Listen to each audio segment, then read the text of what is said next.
Je vous remercie d'être venu. Ça fait très longtemps qu'on ne s'est pas vu. Les vacances ont fait une coupure assez longue cette année, d'autant plus qu'on se retrouve à la fin du mois de septembre.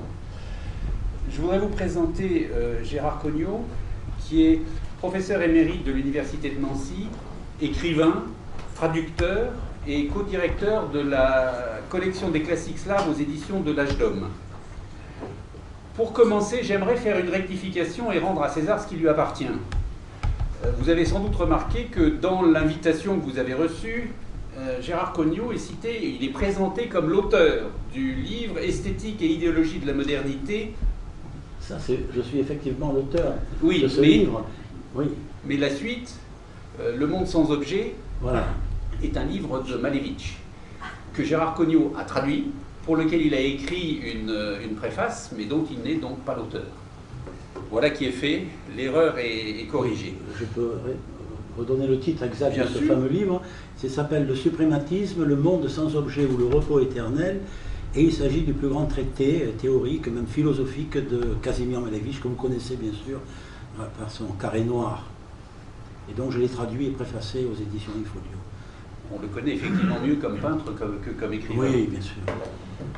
Alors, cela dit, donc ce soir, nous recevons Gérard Cognot à l'occasion de la parution de son livre Théologie de la provocation. C'est un livre extrêmement riche. Vous le présentez comme le fruit d'une longue réflexion, d'un voyage même, dans notre histoire moderne, qui se penche en particulier sur les systèmes totalitaires et qui se sont développés pendant cette période moderne, à savoir le communisme, le fascisme et le mondialisme. Ce livre est une réflexion extrêmement riche. L'une des personnes qui n'est pas encore là ce soir a répondu à mon invitation en me disant « Je viendrai absolument, j'ai lu attentivement cet ouvrage profond et parfois difficile. » Il ne faut pas se fier à l'épaisseur du livre. Il y a effectivement énormément de matière dans ce livre. Aussi, ai-je décidé, évidemment avec l'accord de l'auteur, de l'aborder sous un angle particulier. Et cet angle particulier qui a donné le titre de la rencontre de ce soir, à savoir quand les mots se substituent aux faits. Mais avant cela, j'aimerais que vous nous expliquiez, Gérard Cognot, en introduction, pourquoi vous avez écrit ce livre. Tout d'abord, je vous remercie de votre invitation et je suis très heureux de parler de ce livre, de présenter ce livre au Dialogue franco-russe, car c'est, comme vous savez, une maison qui m'est chère. Oui, pourquoi j'ai écrit ce livre? D'abord, il y a une première raison qui est au fond qui est devenue assez négligeable, mais je tiens quand même à la rappeler. C'était une raison anecdotique. C'était une suggestion de Gérard Bérébi, l'éditeur d'Alia, à qui j'avais proposé la traduction des mémoires de Bourtsev. Bourtsev étant un personnage important de cette époque, c'était un journaliste d'investigation proche du Parti socialiste révolutionnaire et qui avait décidé de débusquer les agents doubles qui portaient tort au mouvement révolutionnaire.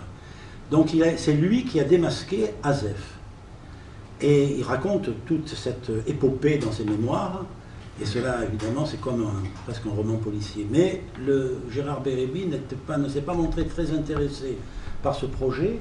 En revanche, il a prêté attention à mes idées sur la provocation, à mes idées personnelles sur le thème de la provocation. Et il m'a demandé d'écrire un essai sur la provocation, au fond, à travers l'histoire d'Azef jusqu'à notre époque, jusqu'à la société de marché, l'époque dans laquelle nous vivons aujourd'hui. Donc, cela a été l'incitation. Mais, en fait, ce projet s'est greffé sur mes propres réflexions nées de mon expérience personnelle, puisque j'ai vécu pendant 20 ans dans les pays de l'Est, sous obédience communiste. J'étais en poste pour le ministère des Affaires étrangères, et je m'étais aperçu à cette époque qu'il y avait une grande différence entre la réalité où je vivais, la réalité vécue, vue par moi-même, et ce que l'on racontait sur ces pays, d'ailleurs, aussi sur le communisme, disons, aussi bien, autant en bien qu'en mal, puisque vous savez bien qu'à cette époque, même Staline était glorifié. Donc, et c'est cela qui m'a...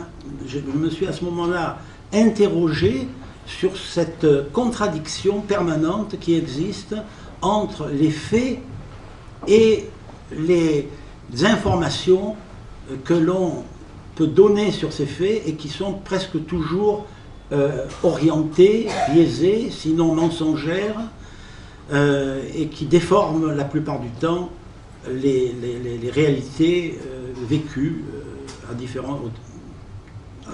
dans les différentes époques, dans les différents pays où il m'a été donné de vivre.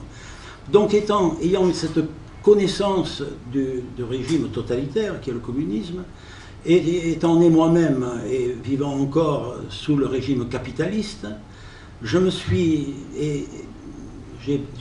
pensé établir une sorte de confrontation entre ces deux systèmes, et j'en suis venu à la conclusion que, bien que l'on présente en général nos démocraties comme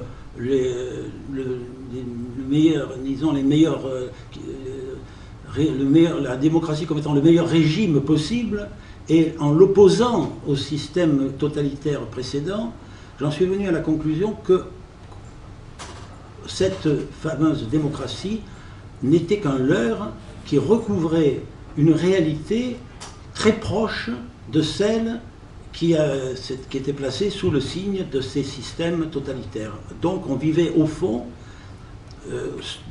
nous-mêmes dans une forme de système totalitaire, et mon livre est né donc de cette confrontation entre, on pourrait dire, j'ai laissé, il est vrai, le nazisme un peu de côté, mais au fond une confrontation entre le système totalitaire que j'ai connu pendant 20 ans et ce nouveau système totalitaire qui m'a été donné de découvrir dans mon pays, à mon grand étonnement, je dois dire, puisque je le imaginais tout autrement quand je suis revenu en France.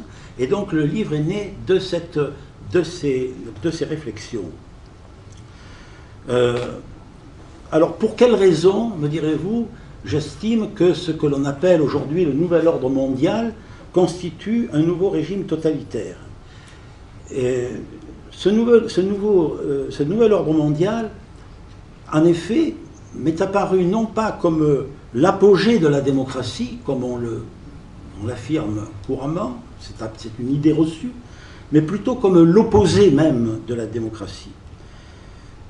Et c'est cette contradiction qu'il me paraît important de dénoncer pour échapper aux mirages et aux illusions qui mènent le monde à la catastrophe.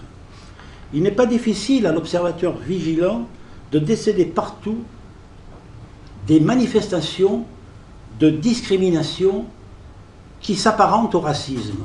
Moi, je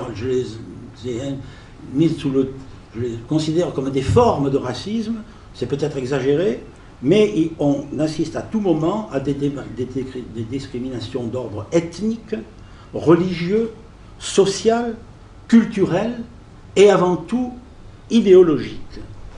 C'est pourquoi, dans ce double jeu et ce double langage à l'œuvre dans nos sociétés libérales et libertaires, je vois le triomphe posthume d'Azef, qui a servi simultanément des idéologies opposées dans son seul intérêt personnel.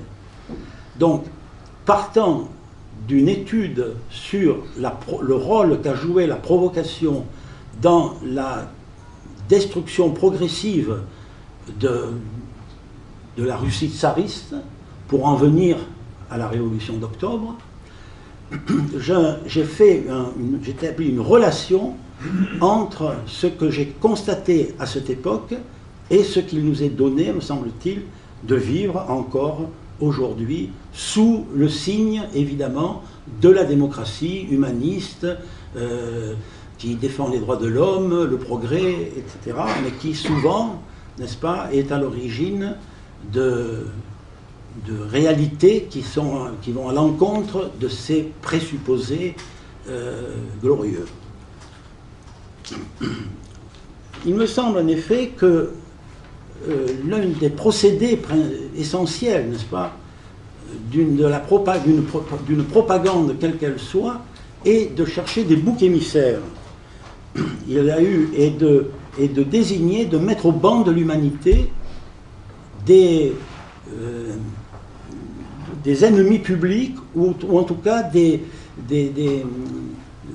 sortes des gens qu'on considère un peu comme des sous-hommes, et qui de ce fait méritent au fond d'être exploités, dépouillés et même parfois exterminés.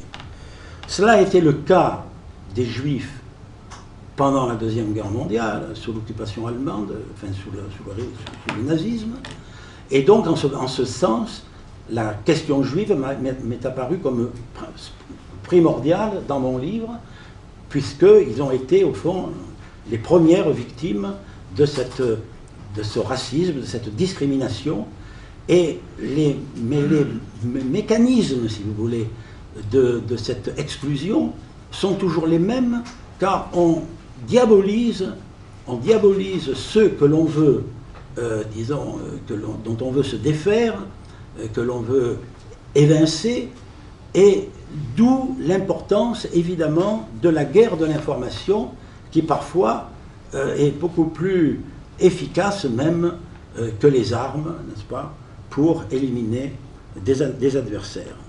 Par exemple, aujourd'hui, on n'a aucune information à peu près sur ce qui se passe en Ukraine, mais les quelques informations véridiques que l'on peut obtenir montrent que toute personne qui manifeste qui a des liens, disons, même sans aucune implication, disons, aucun engagement véritablement politique avec la Russie, est diabolisé, persécuté, comme l'étaient, on peut dire, les Juifs pendant comme je l'ai dit. Mais à la différence des anciens systèmes, aujourd'hui, on couvre hypocritement ces méthodes sous des étiquettes rassurantes.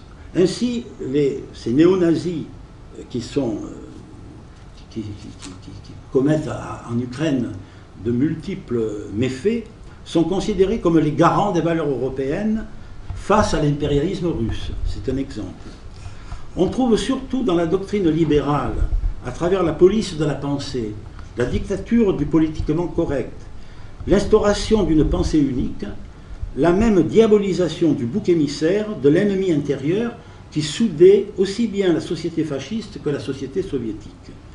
Donc j'ai essayé dans ce livre de systématiser les différentes formes de provocation qui me paraissaient correspondre à ces différents systèmes totalitaires. Par exemple, l'alliance des extrêmes, qui a contribué à l'effondrement du régime tsariste, où c'est la collusion entre on pourrait dire, le parti le plus réactionnaire qui voulait maintenir la monarchie absolue et les partis révolutionnaires qui cherchaient à renverser cette monarchie, qui a joué un grand rôle dans l'effondrement de la société russe tout entière à cette époque, comme on le sait. Par exemple, l'assassinat d'Alexandre II, on le sait maintenant, était le fruit d'une espèce de complicité entre la police tsariste et les révolutionnaires, parce que ce tsar réformateur était devenu indésirable pour les cercles qui étaient hostiles justement à ces réformes. L'inversion des rôles et le double standard qui sont couramment utilisés dans la guerre de l'information et sont souvent plus efficaces, comme je l'ai dit, que les armes de haute technologie pour neutraliser un adversaire. Et plus brutalement, plus simplement, les inventions mensongères, les accusations gratuites qui désignent une menace imaginaire, comme celle des armes de destruction massive attribuées faussement à l'Irak de Saddam Hussein, ou celle que la Russie ferait peser aujourd'hui sur les pays baltes, la Pologne et même sur l'Europe tout entière.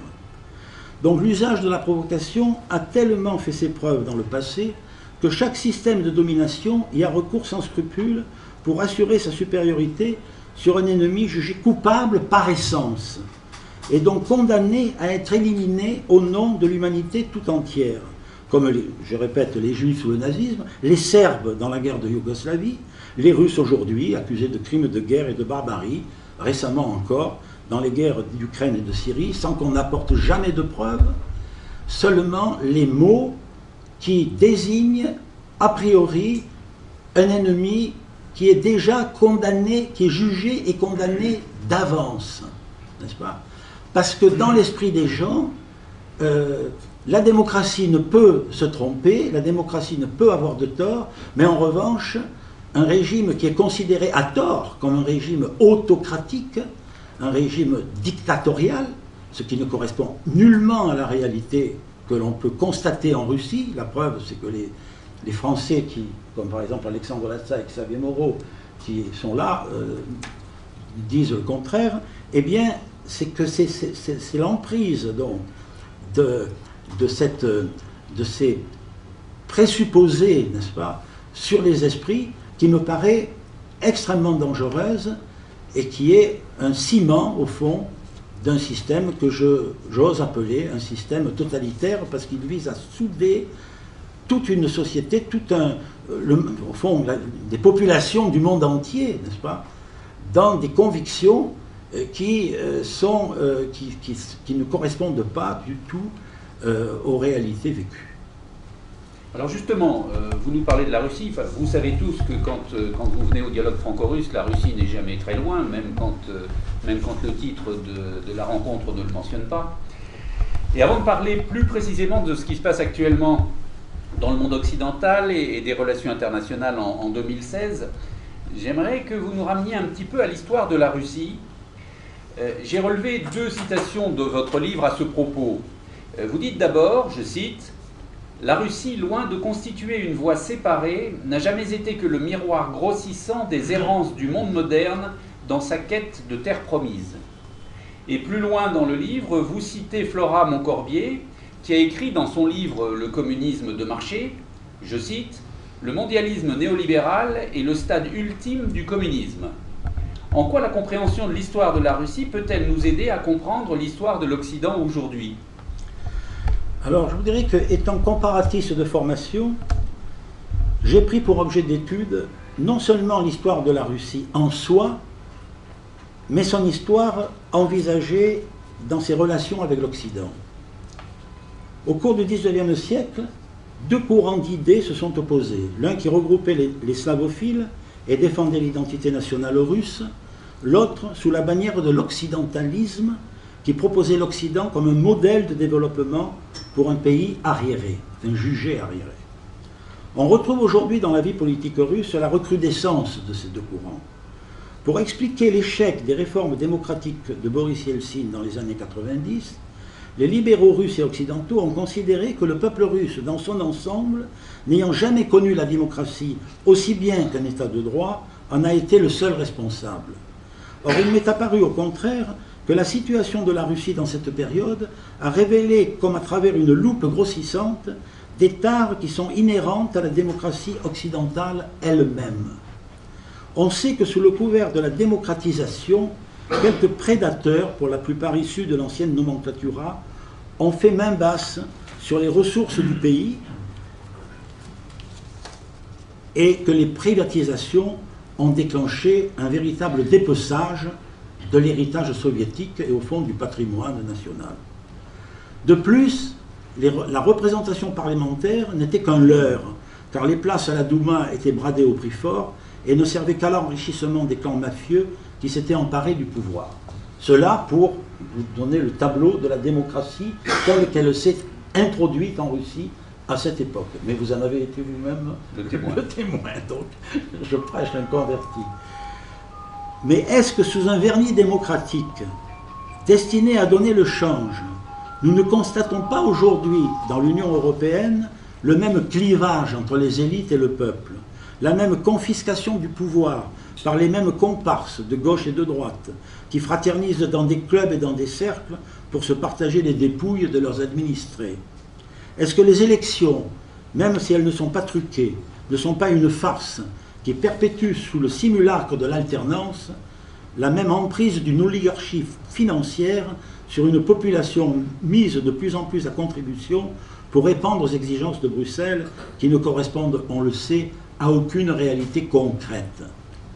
Je reste attaché à une démocratie véritable qui appliquerait les critères exposés par Rousseau dans le contrat social, même si les conditions stipulées par Rousseau ne correspondent pas à l'époque actuelle, il en est une pourtant qui serait facile de mettre en œuvre.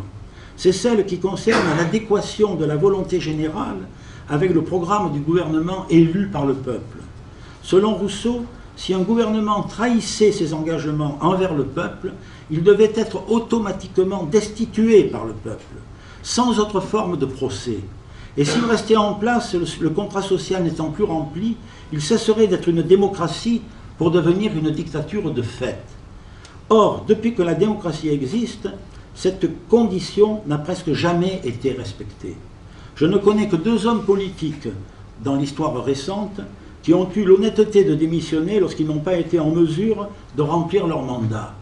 C'est le général de Gaulle, lorsqu'il a quitté le pouvoir après l'échec du référendum de 1969, et Jean-Pierre Chevènement qui, à 2 reprises, a démissionné de ses fonctions de ministre lorsque le gouvernement auquel il appartenait n'a pas tenu ses promesses envers la nation. Et alors, ça va.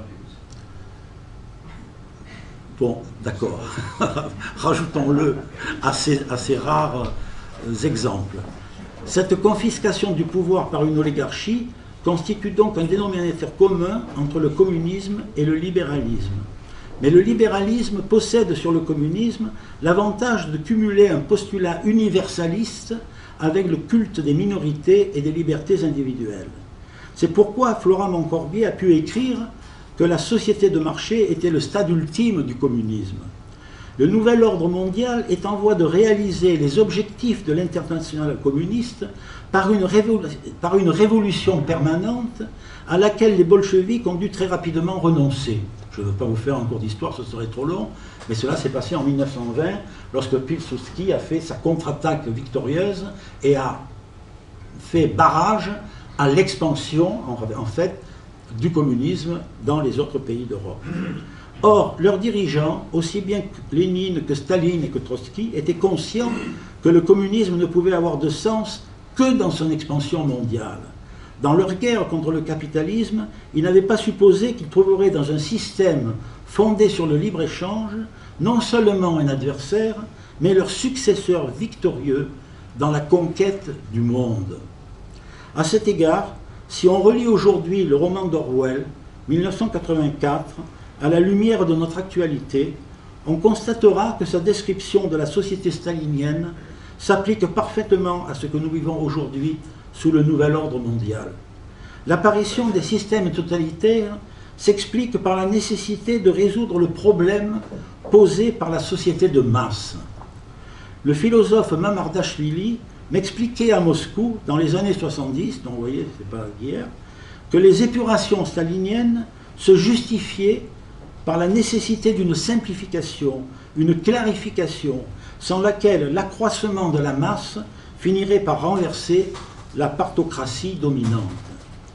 Dans tous les cas, il s'agit de museler les peuples et de les exploiter, qui s'approprient les biens communs au nom d'une idéologie fondée soit sur des critères racistes, et c'est le cas du nazisme, soit sur des critères sociaux, de classe, et c'est le cas bien sûr du communisme, soit sur des critères économiques, et c'est le cas du nouvel ordre mondial.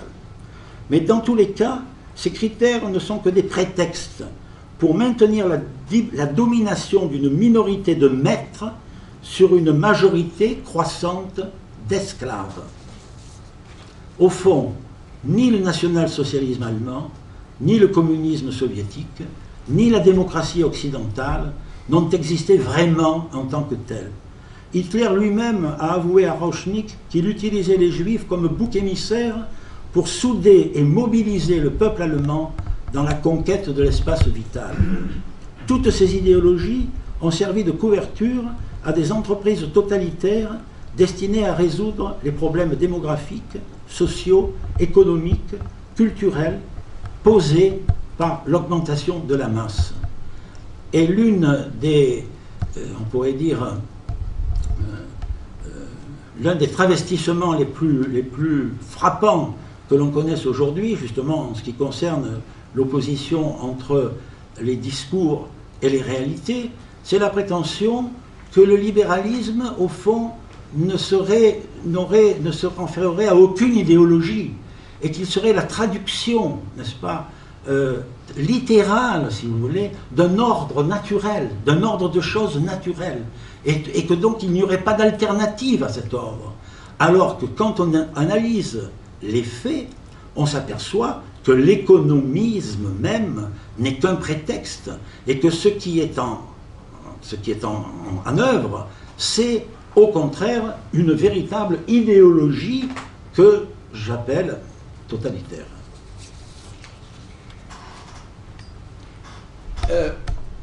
Votre livre ne laisse pas beaucoup, c'est la seule critique que je lui ferai, il ne laisse pas beaucoup de temps au lecteur pour reprendre son souffle. Tant il met à notre disposition de notions qui sont d'ailleurs très utiles pour comprendre une réalité qui ne se laisse pas facilement saisir. Aussi, j'aimerais mettre en avant deux de ces notions.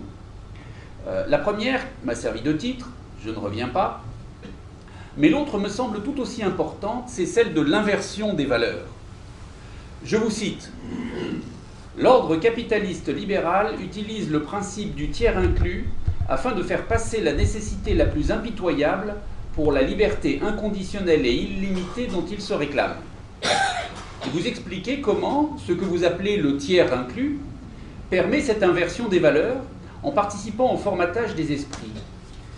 Pourriez-vous nous exposer plus en détail ce soir ce cheminement auquel vous, non pas vous, j'ai failli dire vous faites allusion, non, que vous développez dans votre livre? Je crois qu'il est facile de trouver dans le mot de Chigaliov, un personnage des démons de Dostoïevski, une prédiction qui devait se réaliser beaucoup plus tard, d'abord sous le communisme, ensuite sous le capitalisme libéral. Cette prédiction est la suivante. La liberté illimitée, a dit Chigaliov, conduira automatiquement au despotisme absolu. Donc, cette inversion des rôles dans la propagande totalitaire, quelle qu'elle soit, n'est que l'expression d'une inversion des valeurs qui culmine dans le nihilisme. On sait que le nihilisme est né en Russie dans la deuxième moitié du XIXe siècle. Et l'instauration du bolchevisme a été la conclusion d'un processus de libéralisation qui a desserré la pression de l'État sur la société civile, mais a finalement créé un chaos, une anarchie que seule la main de fer de Lénine pouvait endiguer. Là, en Russie, on assiste à deux moments différents. Mais en Occident, aujourd'hui, c'est la liberté elle-même qui cautionne le despotisme. Le rapport entre la liberté et le despotisme n'est pas successif, comme il a été en Russie, mais simultané. On peut parler d'un despotisme de la liberté. Et ce despotisme de la liberté est mis en pratique par ce que j'ai appelé le tiers inclus. J'en ai trouvé la définition dans un livre du poète polonais Alexander Watt, intitulé « Mon siècle », dans lequel il racontait sa vie dans les prisons soviétiques. Alexander Watt écrit ceci pour expliquer l'emprise du communisme sur les esprits. C'est l'introduction du tiers, ce qui veut dire que lorsque vous serez deux à vous rassembler, je serai là entre vous. Cette éducation soviétique apparaît déjà en prison. Cela signifie mon mari codétenu et mon ami par le NKVD, mon frère et mon frère par le NKVD, c'est-à-dire par la police, par le parti, par l'intermédiaire de Staline. Évangélique, lorsque vous serez deux rassemblés, je serai là parmi vous. Ce tiers inclus m'est donc apparu comme l'expression théologique de la provocation, à savoir la parodie de la tentation du Christ dans le désert. À chaque moment de notre vie, nous sommes tentés de vendre notre âme, de sceller un pacte avec le diable. Et le tiers inclus vient s'interposer dans notre dialogue avec nous-mêmes pour nous souffler la bonne solution, celle qui est conforme à la doxa en vigueur, celle qui ne nous procurera que des avantages. Ainsi, le tiers inclus se manifeste dès qu'une idée dérangeante, dès qu'une révélation intempestive vient menacer l'ordre établi. L'espion divin annoncé par le Christ trouve son équivalent non dans les systèmes informatiques de contrôle de nos pensées secrètes, mais dans nos pensées secrètes elles-mêmes, celles qui, à notre insu, nous poussent à bêler avec le troupeau et à participer au consensus. On ne compte plus les gens qui obéissent au devoir de délation et montreront du doigt la brebis galeuse comme de bons citoyens dénoncer les Juifs sous l'occupation. On en a eu une preuve récemment avec une liste des agents du Kremlin dont beaucoup d'entre nous ont été, disons, je dirais presque les victimes. Nous ne sommes jamais seuls avec nous-mêmes, nous sommes constamment habités par un tiers inclus qui est peut-être le ça des psychanalystes, mais qui est surtout, comme je l'ai écrit dans mon livre, la référence abstraite à une norme qui intervient dans toute relation humaine et dans la relation que tout homme entretient avec soi-même. Le tiers n'a pas besoin de s'incarner dans un mouchard, dans un micro, dans des écoutes ou dans toute autre forme de délation. Et aujourd'hui, comme on le sait, dans les systèmes fantastiques mis en place par les États-Unis pour contrôler le monde entier. Non, ce n'est pas cela qui est important. Le plus important, c'est que le tiers inclus prend corps dans une parole qui se substitue à la réalité. Désormais, le bien ne s'oppose plus au mal, il ne le cautionne même plus, il en est la cause, il le provoque. Le bien et le mal sont indissolubles. La tentation n'est plus une mise à l'épreuve, elle est un révélateur de l'unité dans la multiplicité. Elle met à jour le noyau des forces obscures qui mènent l'homme et le monde. Elle est à la fois la fin et le moyen. La modernité a consacré le règne du double, qui culmine dans le triomphe du provocateur, non celui comme Azef, qui étant des deux côtés à la fois et maître du jeu, mais le médium de l'indifférenciation généralisée, le facteur de dissolution des images et des signes, qui est le vecteur du tiers inclus.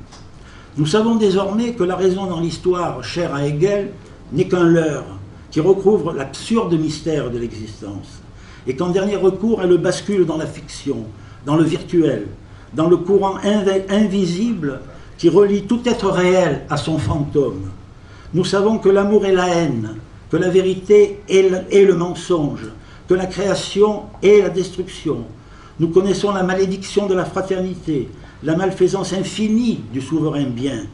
La trahison suppose un champ de certitude. Elle est amarrée à une sphère de valeurs pleine et définitive, dont elle est l'envers et le garant. Mais la provocation fait éclater la vanité fondamentale de toute logique du sens. Bon, c'était des extraits de mon livre que je me suis permis de citer parce que c'est plus facile que de faire des paraphrases. On est d'accord sur tous les points, monsieur. Excellent. Quand les mots perdent leur sens, les hommes perdent leur liberté. Les médias occidentaux sont pleins de ces exemples de mots ou d'expressions détournées de leur sens originel, comme modernisation, démocratie, liberté, droit de l'homme, etc. Ne pensez-vous pas que ces détournements sont surtout la conséquence du désir d'inverser les valeurs, et non pas le contraire? Une inversion des valeurs qui deviendrait trop évidente si on utilisait les mots dans le sens auquel nous sommes tous habitués. Vous parlez aussi, vous, d'un langage automatique, je cite, « langage automatique qui, dans les cerveaux, a pris la place de la pensée ». Merci d'avoir d'avoir cité Confucius. Parce que j'ai été l'élève d'Étiamble, qui était confucéen, qui se disait lui-même confucéen. Je ne sais pas, il y en a parmi vous qui se souviennent de ce grand homme qui a été un peu mon maître à penser à la Sorbonne. Et Étiamble, après Confucius, avait compris que celui qui est le maître des mots est le maître des âmes. Il est le grand ordonnateur du tiers inclus. Quand l'empereur a demandé à Confucius comment remettre de l'ordre dans la cité, Confucius lui a répondu qu'il suffisait de revenir aux dénominations correctes. Et Alexander Watt l'avait bien compris dans sa critique du stalinisme, qui a été un phénomène grandiose d'hallucination collective. On sait que les victimes du tyran mouraient en criant « Vive Staline ». Or, c'est là le point central de ma démonstration concernant le perfectionnement du principe totalitaire. Dans L'Art contre les masses, un livre publié à l'âge d'homme, je me suis penché sur les connivences secrètes entre la langue de bois du stalinisme et la poétique des mots en liberté qui, chez les futuristes russes, a donné naissance aux Zaoum, une poésie phonique qui crée son propre sens. Et il existe, il est vrai, une analogie troublante entre ces deux extrêmes qui finalement se rejoignent dans une même obturation du sens des mots tel qu'il est inscrit dans le dictionnaire. Le point commun entre ces langages opposés et complémentaires, c'est l'incantation, qui peut parfois aller jusqu'à la transe chez certaines sectes. On peut donc établir une relation triangulaire entre le langage totalitaire, le langage poétique et le langage religieux. Et c'est ce à quoi je me suis employé dans l'art contre les masses, mais je ne voudrais pas trop extrapoler. Et je n'ai pas trop le temps de développer devant vous ces associations incestueuses entre des domaines apparemment éloignés, et je m'en tiendrai à l'essentiel, qui est en fait la relation, pour revenir à la linguistique et à Saussure, entre le signifiant et le signifié. C'est-à-dire qu'à partir du moment où on coupe le lien entre justement le signifiant et le signifié, entre on pourrait dire la matière verbale de la parole et son contenu, son sens, eh bien à ce moment-là, on ouvre, tout est possible, n'est-ce pas? Car cela permet justement d'exercer sur les esprits cette influence justement que j'ai baptisée sous le terme de tiers inclus.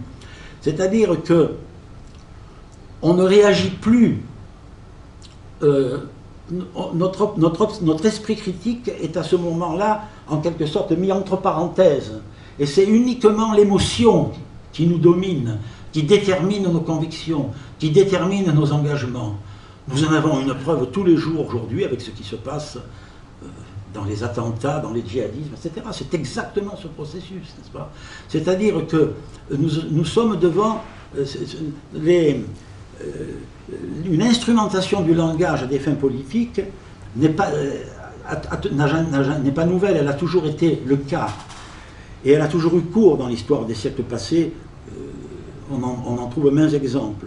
Mais cette tendance s'est radicalisée sous les régimes totalitaires parce qu'ils ont compris qu'ils pouvaient à ce moment-là utiliser, comme on l'a dit et comme c'est le titre d'ailleurs de notre entretien, une parole qui se substitue à la réalité. Mais pour que cette parole se substitue à la réalité, il faut la couper, n'est-ce pas? Il faut couper justement, cette parole, dans cette parole, le signifiant et le signifié.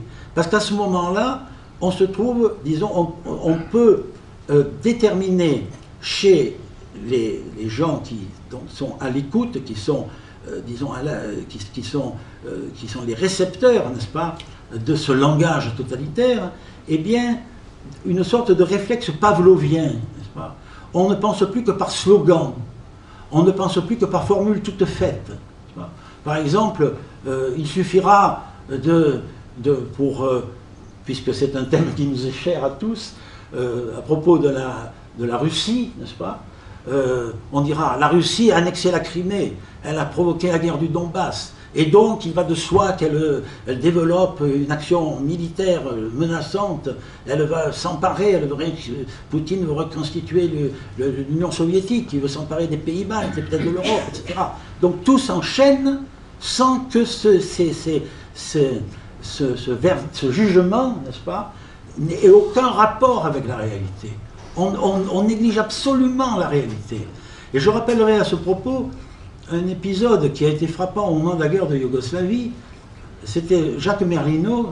Il arrive, c'est un peu exceptionnel, mais il y a des journalistes honnêtes, n'est-ce pas, qui prennent à cœur leur métier et qui veulent donner des informations véritables. Jacques Merlino avait été envoyé par la télévision française pour faire un reportage en Yougoslavie, et il s'était aperçu que la réalité qu'il constatait sur place ne correspondait pas du tout au discours que l'on tenait sur les Serbes qui étaient considérés comme des génocidaires, des barbares, etc. Et il a interrogé le directeur d'une grande agence de communication américaine en lui disant « Mais écoutez, ce que vous écrivez ne correspond pas du tout à... » Et l'autre lui dit « Mais je le sais bien, mais ce n'est pas mon propos. Je ne cherche pas, dit-il, à donner des informations sur ce qui se passe. Je veux convaincre les gens. Je veux les convaincre, je veux les persuader. Et je réussis, puisque vous voyez, même les Juifs, qui pourtant, en principe, devraient être vigilants, eh bien, suivent le mouvement, n'est-ce pas? Donc, voilà ce qui est, c'est-à-dire ce qu'on appelle la fabrique de l'information. Mais pour qu'il y ait une fabrique de l'information, il faut qu'il y ait un travail sur le langage disons, de dichotomie entre le son et le sens, entre, n'est-ce pas, cette parole émotionnelle incantatoire qui va propulser, n'est-ce pas, qui va transformer les individus en instruments d'une idéologie et parfois un instrument de meurtre, comme on l'a vu par exemple, encore un autre exemple d'un événement absolument sidérant mais qui est passé presque sous silence chez nous, c'est en Afrique le génocide des Tutsis par les Hutus, n'est-ce pas? On retrouve exactement le même processus à l'œuvre.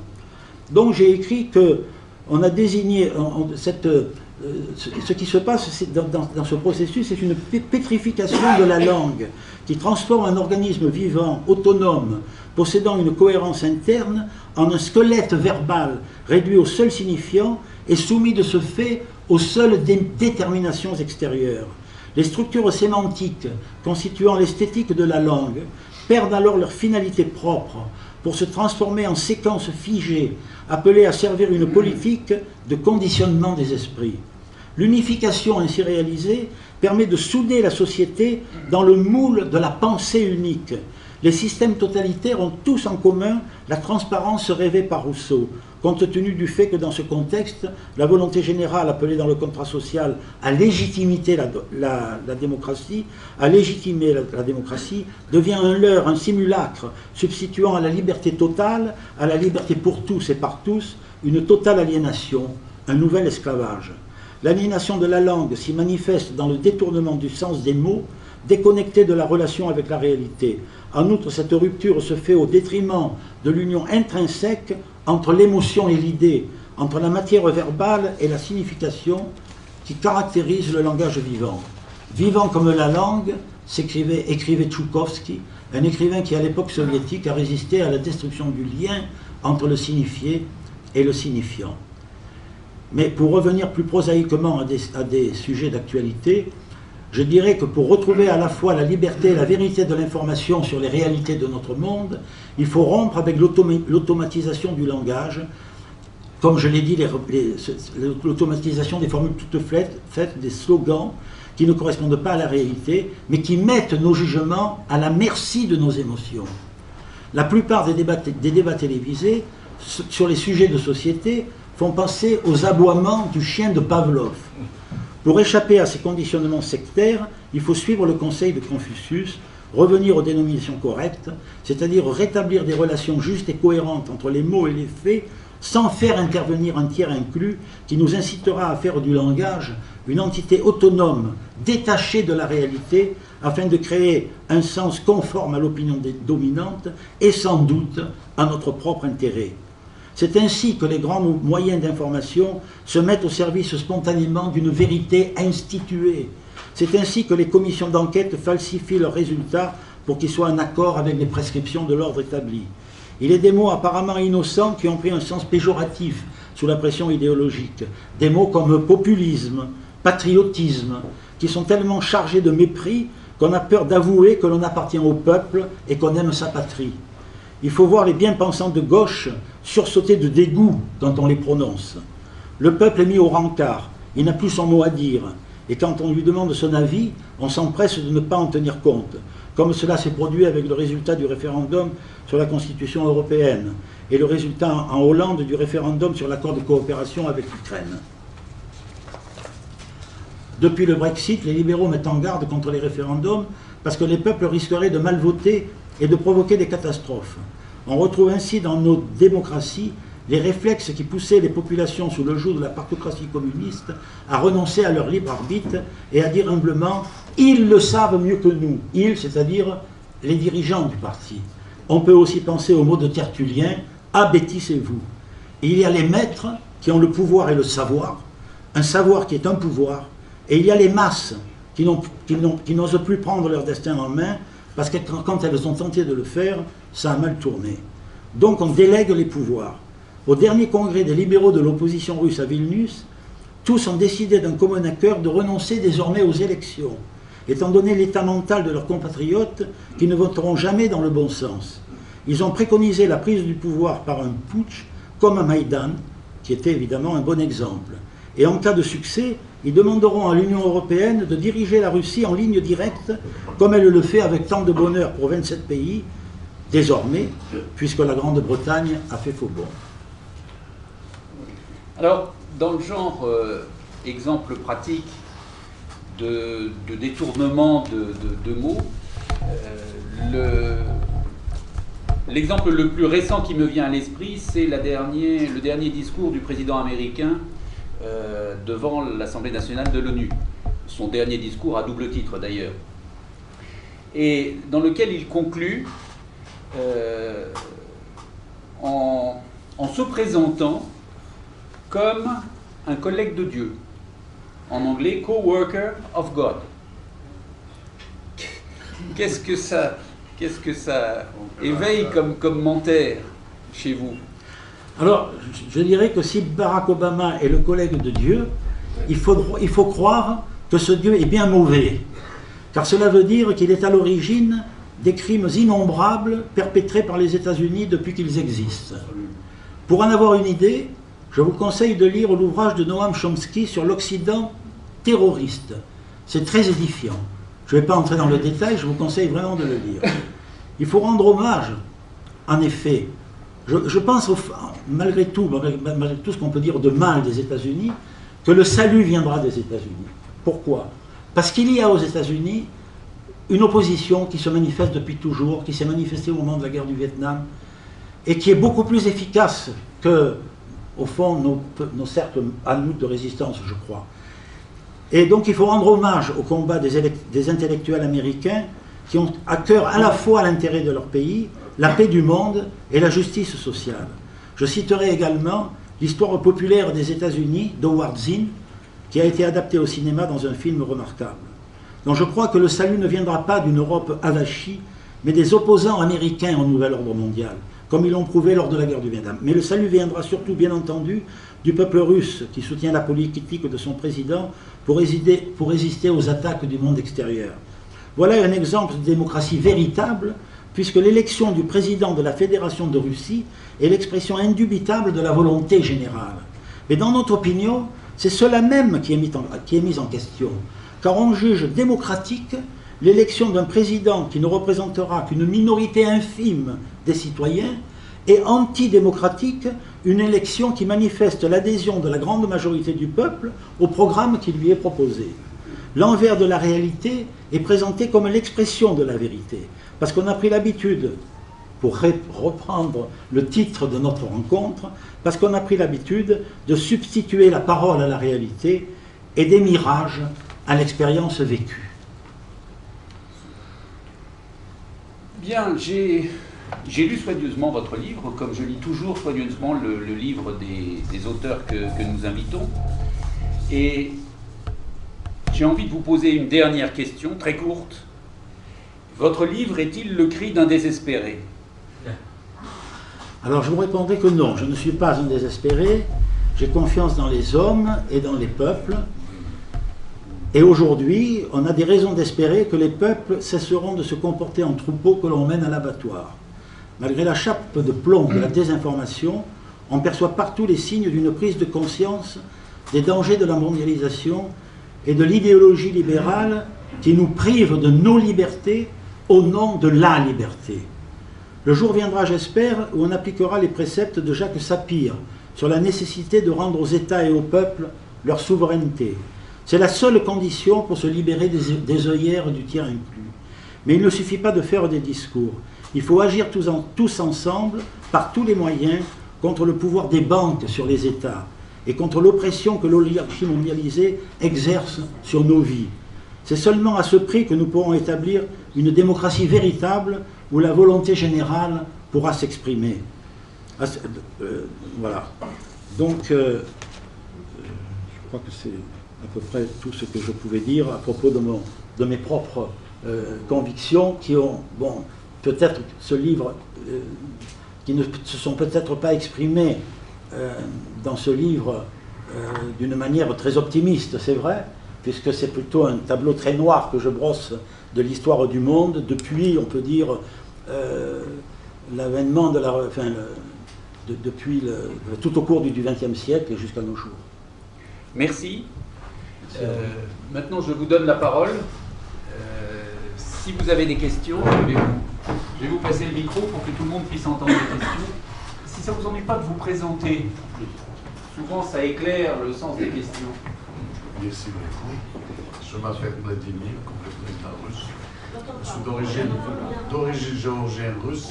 J'ai fait mes études à Moscou dans les années 80, à l'époque soviétique, stagnation brejnevienne, et je suis en France.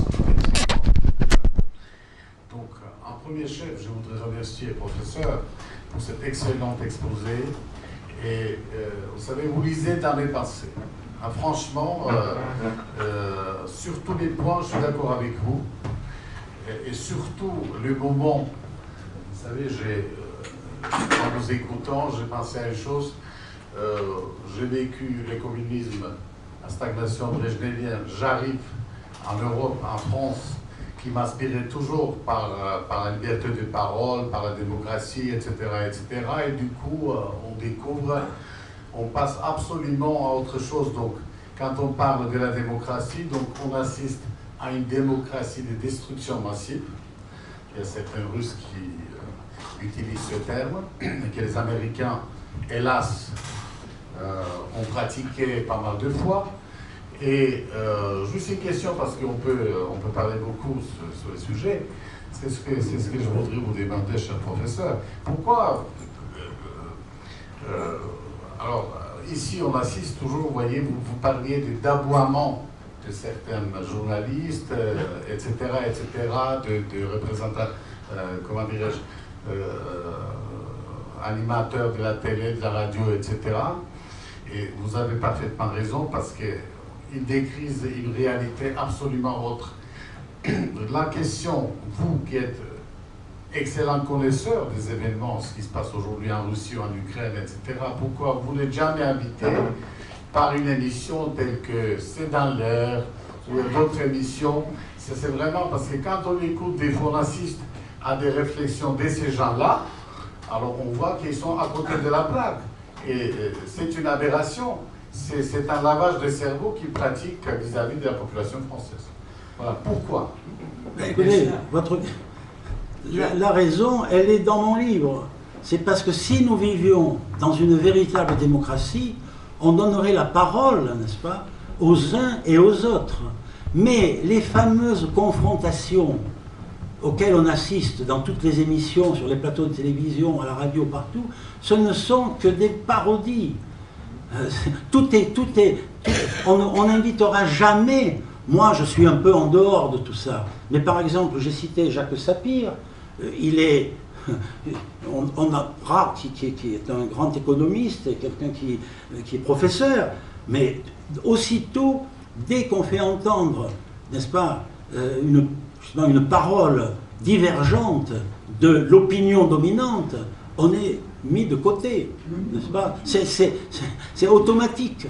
Et on escamote l'information et on ne donnera jamais la parole à des gens qui pourront donner une information véritable et développer une analyse sur ce que nous vivons tous les jours. Un exemple de censure récemment. Parfois, il arrive exceptionnellement qu'une émission, n'est-ce pas, que dans une émission règne véritablement la liberté de discussion.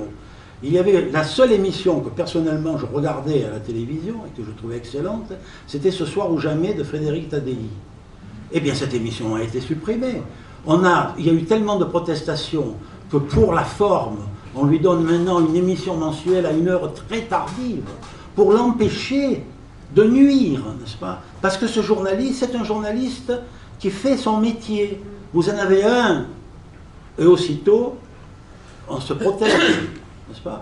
Donc, il y a une censure permanente qui s'exerce dans tous les médias. Et on ferme, n'est-ce pas? On empêche de parler ceux qui peuvent apporter disons, exprimer des idées dérangeantes. Oui, bonsoir. Je suis tout simplement un citoyen français, mais avec cette particularité d'être le seul à demeurer depuis 13 ans à Sébastopol, en Crimée. Je suis de passage ici, comme chaque fois, pour renouveler mon visa. Donc, non seulement étant sur place et ayant vécu tous les événements, aussi bien en Ukraine qu'en Crimée, je peux dire que non seulement les mots ne correspondent pas à la réalité, mais en plus, on ne respecte même pas la chronologie des faits. C'est-à-dire que tout se passe comme si le rattachement de la Crimée à la Russie était les causes du coup d'État à Kiev, alors que ce sont les effets. Et ça, j'aimerais bien qu'on le souligne.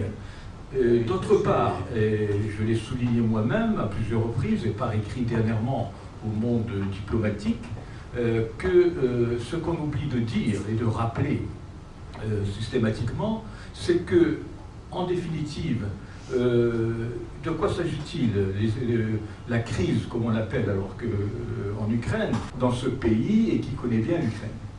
Donc, je voudrais terminer à ce propos. Je suis moi-même un gaulliste pur, vraiment, et à ce titre, bien entendu, j'ai beaucoup d'estime pour M. Chevènement, sauf que dans un écrit que je lui ai adressé dernièrement, c'est pas le seul, je lui ai fait part de mon étonnement de ce que, dans un article paru dans le Monde diplomatique du mois de juin 2015, il a considéré que le rattachement de la Crimée à la Russie, organisée, comme pour reprendre son expression par M. Poutine, était disproportionné. Alors là, laissez-moi vous dire que M.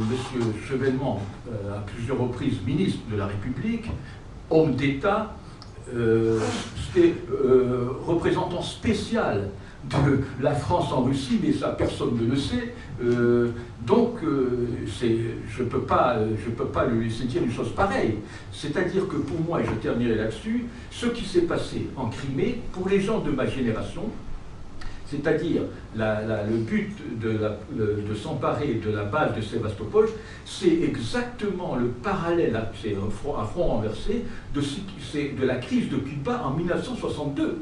Autrement dit, quand on se souvient de la réaction immédiate, fulgurante, salvatrice de l'Occident, pour moi, qui vis sur place, je m'attendais de la part de la France, puissance nucléaire, à donner une impulsion à l'Europe pour qu'elle s'insurge contre les États-Unis cette fois. Voilà. Et donc le résultat, aujourd'hui, le bilan de ce qui s'est passé en Ukraine, je le vis tous les jours, c'est 9000 morts dans le Donbass, plus d'1 million de réfugiés en Russie qui ne sont toujours pas retournés en Ukraine. Autrement dit, et dont personne ne parle, c'est-à-dire qu'on parle, il y a un grand tapage à juste titre sur les réfugiés de Libye, de Syrie et de tous les autres pays en souffrance, mais absolument rien sur les réfugiés de Russie. Voilà. Ce qui constitue pour moi, il n'y a pas d'autre mot, c'est un crime contre l'humanité qui s'est passé dans le Donbass. Voilà, je termine là-dessus.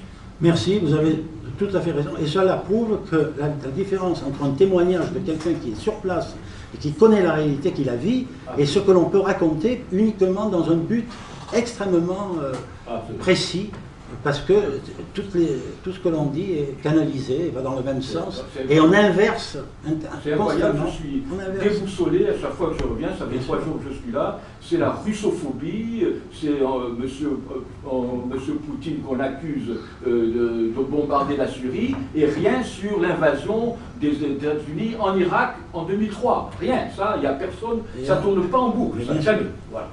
Bon, si vous permettez, on va pas refaire la rencontre DFR sur l'Ukraine, puisqu'elle date de la fin de l'année dernière.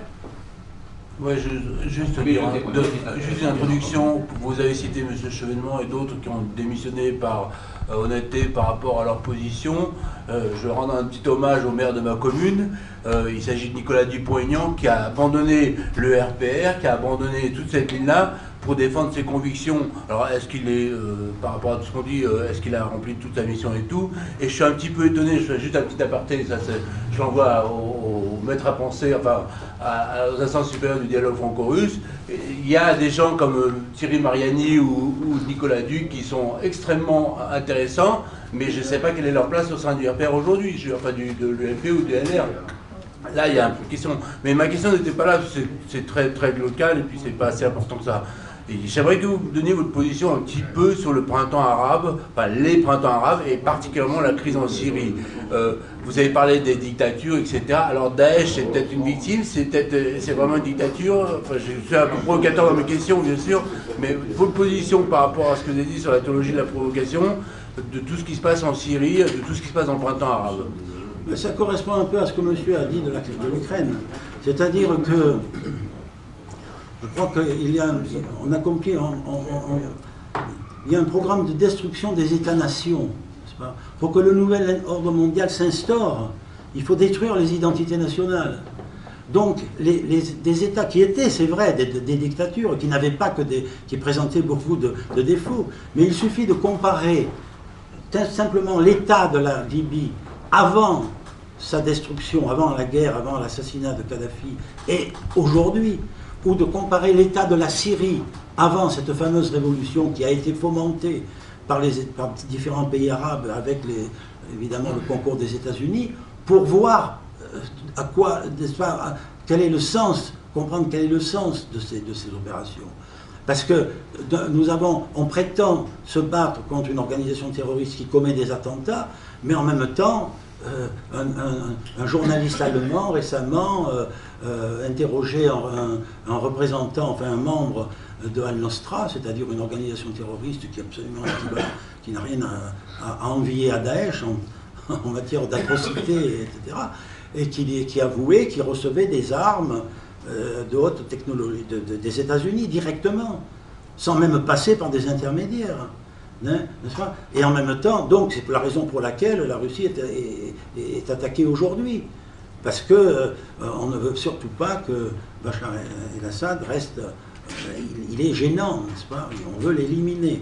Seulement, chaque fois qu'on a fait cela en Irak, partout, en Libye, on le fait maintenant en Syrie, on ne s'aperçoit pas qu'en déstabilisant, en détruisant des États qui sont des digues contre cet islamisme radical, eh bien, on ouvre les vannes et on va se trouver de plus en plus confronté à une menace qui, au fond, va devenir bientôt mondiale. N'est-ce pas?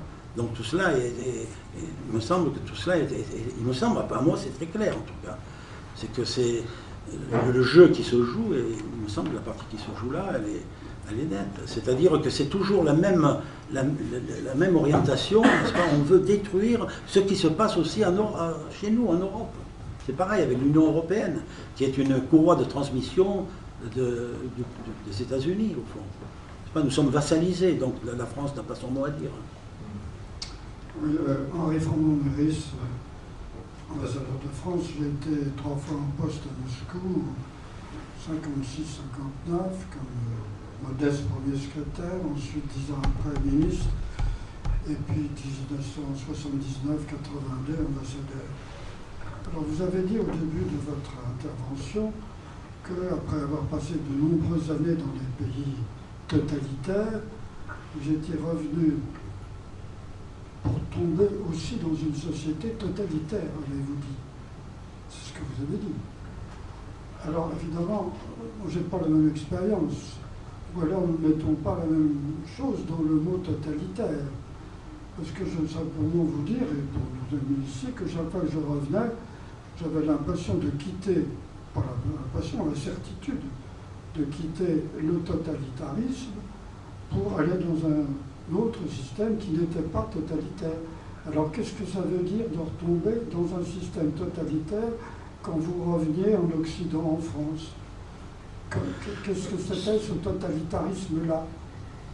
Votre question est très pertinente et je vous remercie, ça me permet de rectifier le sens que j'entends donner justement au totalitarisme dans ces 3 acceptions que j'ai indiquées, à savoir le nazisme, le communisme et le nouvel ordre mondial. Il est évident que la société dans laquelle on vit présente des aspects de liberté que l'on n'avait pas sous en Union soviétique, dans le régime que vous avez connu et que j'ai connu également. C'est évident. Mais il ne s'agit pas... Je n'ai pas voulu dire que j'ai voulu établir des analogies, n'est-ce pas, des analogies entre des méthodes de conditionnement de l'opinion, de la société, qui s'exercent. Justement, c'est là l'avantage, à mes yeux, de la société libérale, enfin du libéralisme. Nous sommes sous une idéologie qui est véritablement l'idéologie libérale, l'idéologie du marché, qui s'appuie sur qui veut développer la société de marché, et ce sont les effets pervers, si vous voulez, de cette société de marché et de cette idéologie libérale qui me paraissent, disons, constituer, au fond, une sorte de système totalitaire dans la mesure où, d'une manière insidieuse, habile, sournoise, délicate, n'est-ce pas, on n'est pas confronté à une terreur de masse. On ne nous met pas dans des camps de concentration. Il n'y a pas d'hôpitaux psychiatriques. Je suis tout à fait d'accord avec vous. Ce n'est pas de cela qu'il s'agit, bien entendu. Mais je veux dire que sous ce vernis, je dirais, démocratique, la réalité qui s'instaure est de plus en plus une réalité d'essence totalitaire, si on considère, si vous voulez, c'est pourquoi je me suis référé à 1984 d'Orwell, n'est-ce pas? Les campagnes de haine contre l'ennemi, mais ces campagnes de haine, on en a tous les jours. Nous, ici, au dialogue franco-russe, on peut en témoigner. Des campagnes de haine absolument déconnectées de la réalité, monsieur vient de le dire. C'est un comportement totalitaire. Ça, vous avez quelqu'un comme, je ne sais pas, le pape François, qui dit et fait autre chose et d'obéir des millions de personnes. Alors c'est quoi? C'est du totalitarisme, quoi? C'est pervers, c'est quoi? Le pape, c'est le pape. Je ne veux pas parler. Ça existe. Oui, d'accord, mais bon, ça c'est une. Je parle pas des. C'est une réalité. Le pape n'a rien. C'est pas le pape qui met en place le nouvel ordre mondial. Il peut avoir son idée sur son point de vue sur le nouvel ordre mondial. Il peut y participer. Il peut y contribuer. Mais son rôle est différent. Son rôle est religieux. Donc c'est une confusion que de parler du pape à propos. Moi, je parle du nouvel ordre mondial comme un système disons, totalitaire dans la mesure justement où il s'étend dans le monde entier, et ce que l'on vient de dire à propos de l'Ukraine, ce que l'on vient de dire à propos de la Syrie, illustre cela, parce que ce n'est pas un ordre mondial qui se contente pacifiquement de rester chez lui. Le nouvel ordre mondial est exporté par les États-Unis d'une manière violente. Si vous lisez l'Occident terroriste de Noam Chomsky, vous verrez que le terme de totalitarisme se justifie pleinement. Pour une puissance qui, pour garder son hégémonie, depuis la fin de la guerre mondiale, a commis, on en a pu comptabiliser, enfin, dans des statistiques évidemment assez effrayantes, 45 millions de victimes. Si je vous parle du génocide indonésien, qui a été le premier en 1973, des millions de victimes. 65. Le génocide du, je ne sais plus, en fait, 65. Oui, le génocide du Guatemala, le Chili, l'Argentine, et cela continue. C'est en exportant la démocratie, on exporte la démocratie en détruisant la planète. Et si vous appelez pas ça du totalitarisme, c'est pourquoi c'est la démocratie. Mon idée de la démocratie, elle est différente. Moi, je me suis référé à une démocratie qui respecterait la volonté des peuples. Mais la volonté des peuples, elle n'est pas respectée. Quand on fait un référendum, on se protège maintenant des référendums. On veut surtout ne pas entendre la voix des peuples. Alors si vous considérez que c'est un état de choses normal, bien sûr que c'est différent. Et le communisme n'était pas non plus la... Le Brexit, c'est pas un référendum? Oui, bon. Un candidat que je ne nommerai pas à une primaire dont nous avons tous entendu parler a dit que s'il devenait président, il modifierait le traité, enfin il demanderait à modifier une partie du traité européen, c'est une histoire qu'on a déjà entendue, et qu'ensuite il suggérerait que les Anglais revotent, hein, comme on a fait revoter les Irlandais qui avaient mal voté. Il y a une question là. Attendez. Alors, Il fonctionnait quand je te l'ai donné. Hein. bon, peu importe, je vais parler comme ça. Bon, je crois qu'il faut remercier Georges Cognou. Gérard. Gérard. Georges, c'était le communiste.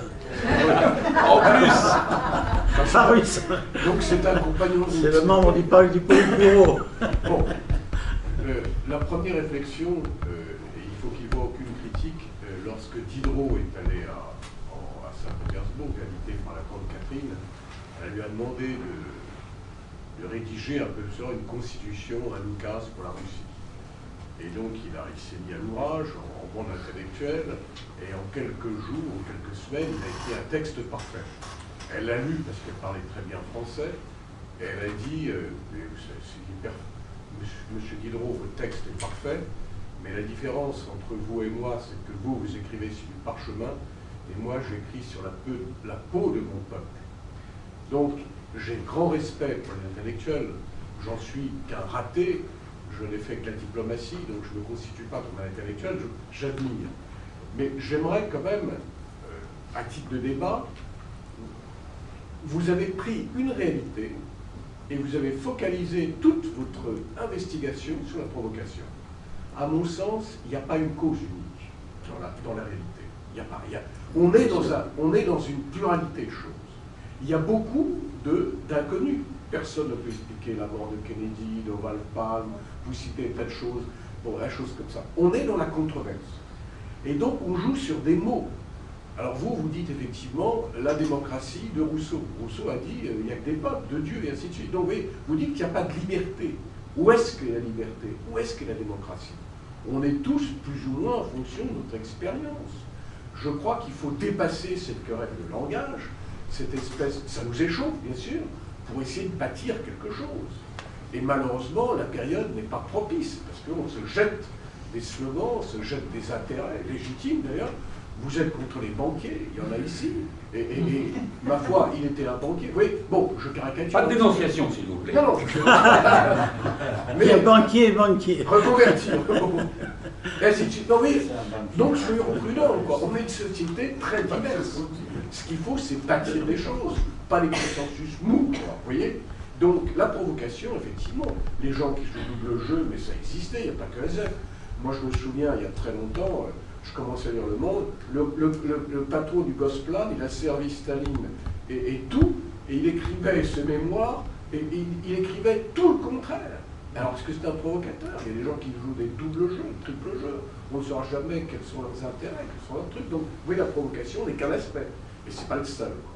Donc, moi, j'ai lu votre ouvrage, malheureusement, je l'ai à la campagne, j'aurais dû l'amener ici, bon, peu importe. Il est très stimulant, il est très fort, mais il exprime un point de vue qui ne peut pas résoudre nos problèmes. Par exemple, la dernière question que je vous pose, vous dites, bon, on est dans le noir complet, alors citez-nous, nous, pauvres citoyens, quel est pour vous l'âge, il n'y a pas l'âge d'or, mais quelle époque où on s'est approché de cette liberté, de cette démocratie? Est-ce qu'il y a des peuples qui sont plus démocratiques que nous? Moi, j'en connais. Par exemple, les pays scandinaves, l'Australie, la Nouvelle-Zélande, qui a accordé, la Suisse, qui a accordé le droit de vote aux femmes dès le 19e, alors que nous, on a attendu le général de Gaulle. Donc, vous voyez, tout est question d'appréciation. Mais voilà, je crois qu'il faut être très pragmatique, il faut être prudent. Bon, on écrit des choses, c'est évident, mais après, il faut les mettre en pratique. Et c'est là que commencent les choses. Alors, c'est là que... C'est pas, vous savez, je n'ai pas écrit un manuel. Ah ben non. Non. J'ai pris comme thème la provocation. D'ailleurs, c'est presque un livre de commande, comme je l'ai indiqué au début. Voilà. Donc, c'est sur la suggestion de Gérard Bérébi que je me suis lancé dans l'étude de la et j'ai été frappé par l'importance qu'a joué la provocation dans la déstabilisation et peu à peu dans la destruction totale de l'État tsariste. Mais c'était qu'un élément, mais c'était un élément important. Mais j'ai suivi ce film, mais j'ai pris la précaution dans la deuxième partie de bien montrer la différence entre la provocation telle que je l'envisage et la théorie du complot, quand je parle de la conspiration mondiale, etc. C'est-à-dire que pour moi, si vous voulez, Azef, je l'ai d'abord étudié comme un cas particulier assez exceptionnel, il faut dire, et ensuite j'ai extrapolé, j'en ai fait un paradigme du fonctionnement des sociétés au fond, à travers l'histoire jusqu'à nos jours. C'est cela que j'ai fait. Mais, et donc voilà, la provocation m'a servi de fil, n'est-ce pas?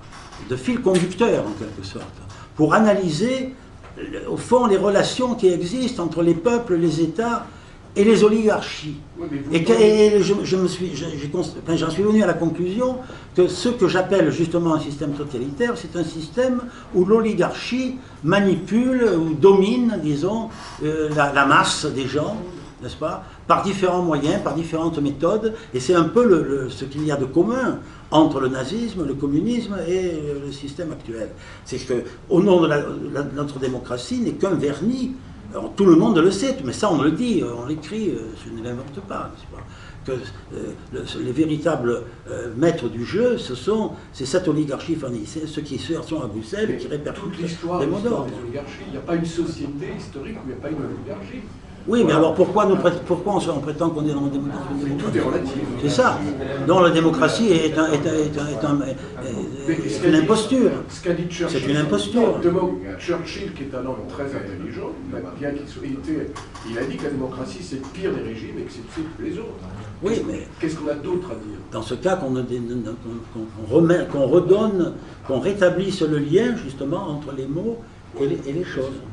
On en revient au début de la réunion et on en revient au titre de cette rencontre. Redonnons aux mots leur vrai sens, oui, c'est ça, pour pouvoir enfin parler et se comprendre. C'est ça. Qu'on dise la vérité sur l'Ukraine, qu'on dise la vérité sur la Syrie, qu'on dise la vérité sur la Russie, qu'on dise la vérité sur tous les sujets, et qu'on n'excamote pas des sujets qui sont gênants.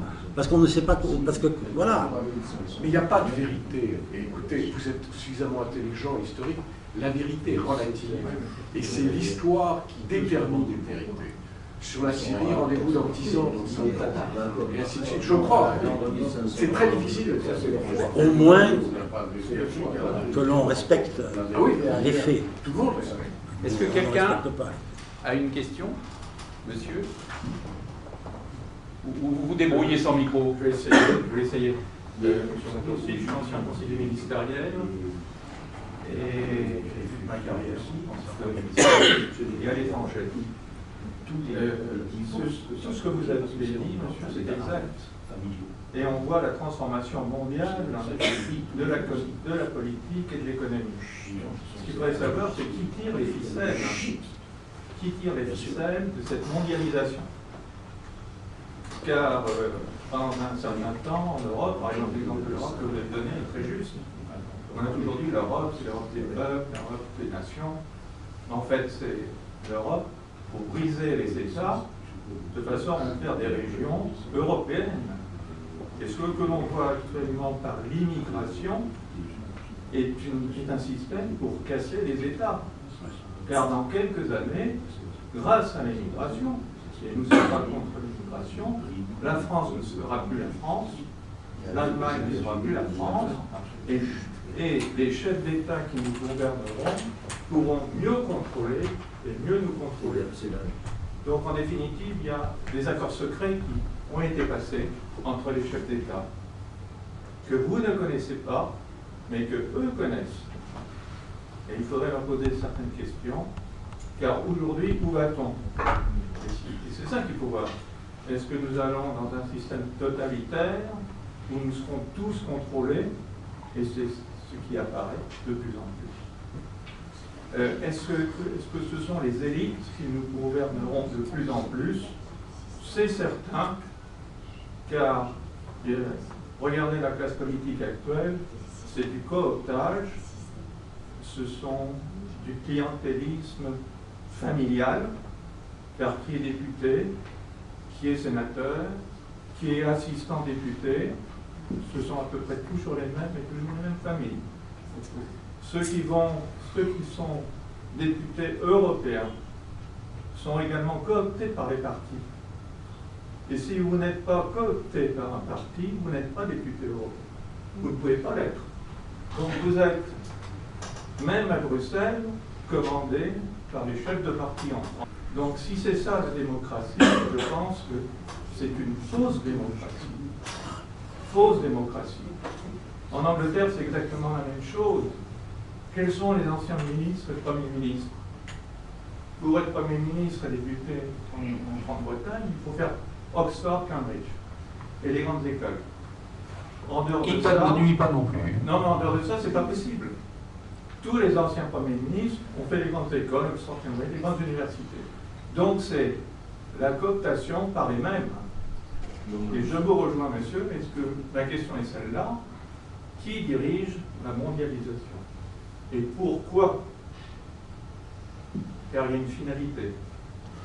Alors évidemment, je suis bien incapable de répondre à cette question, mais je me référerai à un livre qui va paraître bientôt aux éditions des Cirques, et qui est un livre vous le connaissez certainement, de Krix Roberts, qui était le secrétaire du Trésor de Reagan, donc on ne peut pas suspecter de gauchisme, et qui depuis quelques années, et de plus en plus,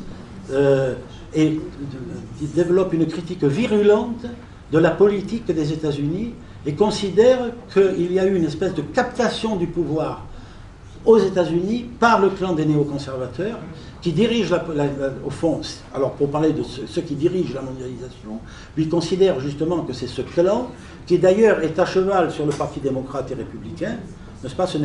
On ne peut pas les assimiler ni à un parti ni à l'autre, mais c'est un véritable clan qui s'est emparé du pouvoir et qui impulse cette politique désastreuse qui a entraîné l'invasion de l'Irak, n'est-ce pas, qui a été à l'origine de l'invasion de l'Irak. Enfin, c'est quand même hallucinant qu'au moment des attentats Et on a montré un film excellent d'ailleurs sur Arte, qui montre la réunion, la panique, n'est-ce pas, de Bush et de tout son entourage au moment des attentats.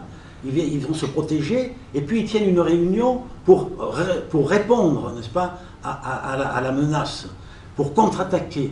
Et il y a Rumsfeld, je crois, qui dit « mais il faut attaquer l'Irak ». Alors l'Irak, qui n'avait rien à voir avec ces attentats, va être bombardé, anéanti, pour des raisons qui n'ont rien à voir avec les attentats du 11 septembre. Et donc on invente la destruction des affaires, on invente les armes massives, etc. etc. Voilà une preuve flagrante de ce que j'appelle justement l'emprise du tiers inclus, c'est-à-dire que le monde entier, une grande partie, regardez nos hommes politiques qui ont adhéré à cela, les hommes politiques qui ont le consensus pour la guerre de Libye, qui est une horreur. Et on ne peut pas non plus incriminer seulement Sarkozy, puisque le Parlement a voté presque à l'unanimité. Cette guerre effroyable qui est à l'origine maintenant de ce que l'on est en train, en grande partie, de ce qui à la fois de la migration, de ce mouvement de migration, et puis surtout du terrorisme islamique, qui s'est renforcé, qui existait déjà, et qui au fond a été fomenté par les États-Unis, qui a été financé, armé, fomenté, construit par les États-Unis. Et cela, voilà. Alors que si on parle on peut considérer que cela, vous savez, l'Union soviétique, elle avait ses défauts. Mais si on compare les crimes perpétrés par le capitalisme dans le monde entier par rapport à ceux de l'Union soviétique, ben, il y aurait une balance à faire. Hein. D'autres questions? Bon, de toute façon, c'est à peu près l'heure. Donc, merci beaucoup. Je vous remercie d'être venu. Gérard Cognot va dédicacer pour ceux qui le